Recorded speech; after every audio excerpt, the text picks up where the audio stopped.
What if the whole point of religion wasn't to save us, but to save God? It's a wild thought, right? Well, today we're going to dive into a really fascinating 1974 speech by Unification Church founder Sun Myung Moon.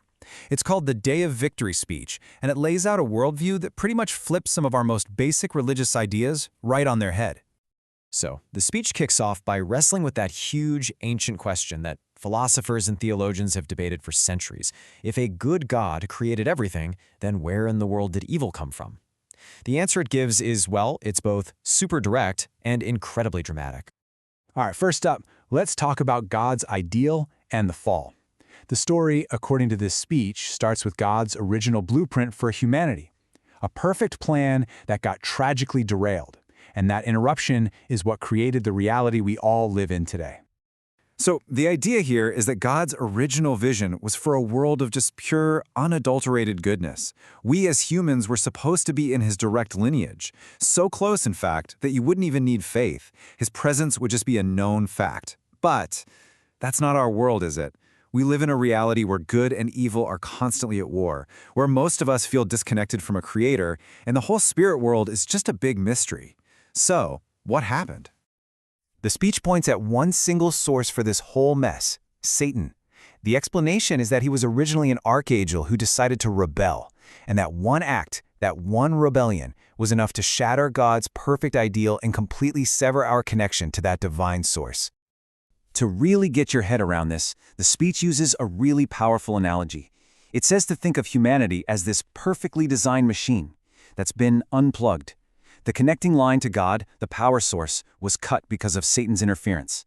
And now, we just can't function the way we were created to. Now, this wasn't just a temporary glitch in the system. Oh no. The speech argues that this disconnection had a permanent, profound consequence for every single human born since. It led to what it calls the satanic lineage. This is such a core concept, so let's just break it down. The idea of a satanic lineage is basically this. After the fall, Satan swooped in and took the place inside of people that God was supposed to have. And what that means is that every generation since has been born into this fallen state as part of Satan's bloodline, not God's. And the implications of that are just huge. According to the speech, when God looks at us, he doesn't see his own kids, he sees the children of his greatest enemy. And that right there sets the stage for the incredibly difficult journey that humanity has to take to find a way back. Okay, so if humanity is disconnected and, carrying this satanic lineage, is that it? Is there any way to fix this? The speech says, yes, there is. But it describes an unbelievably demanding journey it calls the path of restoration. And this process, it is not for the faint of heart. Seriously. Step 1, you have to deny everything. Your family, your life, yourself. Step 2, become a living sacrifice. Step 3, live a life of intense hardship, which is said to literally drain the satanic blood. Step 4, you have to endure all of this suffering to win God's sympathy.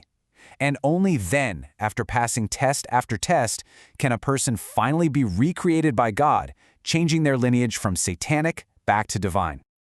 This quote really just underscores the central role of suffering in this whole theology. It's not something to be avoided. In fact, it's presented as the only way to overcome our fallen state and ultimately win back God's heart. And right here is where the whole thing takes a really fascinating turn. This isn't just about restoring humanity anymore. The ultimate mission, which centers on the role of the Messiah, is something way more radical. It's about liberating God himself. This is where this theology gets truly unique. The speech argues that most religions have it completely backwards.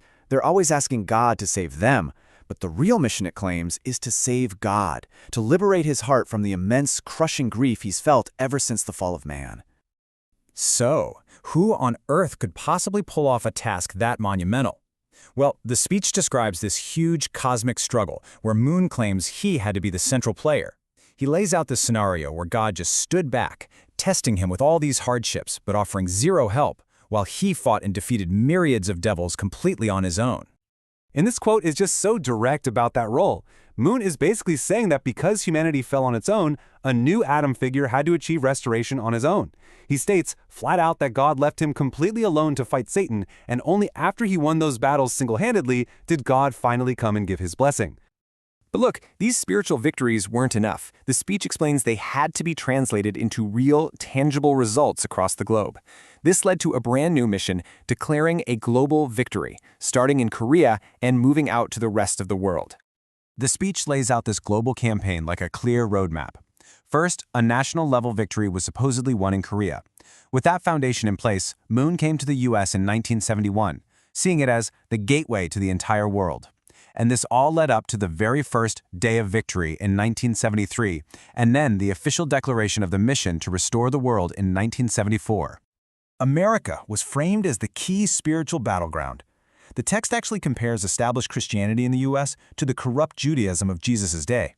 The goal was to launch a counterattack on this corruption, build a whole new tribe under God that went beyond borders, and ultimately win the hearts of the American people, and then its government.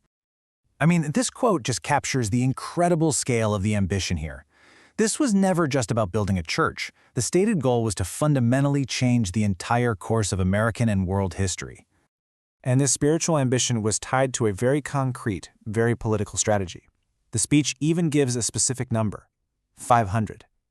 The claim was that with 500 truly dedicated members in every single state, he could mobilize a force big enough to actually influence the U.S. Senate and the House of Representatives. Towards the end of the speech, there's this really memorable and pretty unusual phrase. Moon tells his followers that they have to be willing to become heavenly streakers. Now, this seems to be a metaphor for a radical willingness to just shed all earthly attachments, all old ways of doing things, to achieve their divine mission, no matter what it takes. And this all brings us to one last big, provocative thought. The entire speech is building towards this idea of creating a spiritual nation that goes beyond all borders. It's a powerful vision, and it really challenges our traditional ideas of what religion is, what a nation is, and what power is. It kind of forces us to ask, in a world that feels more connected but also more divided than ever, what does building a global spiritual nation even look like?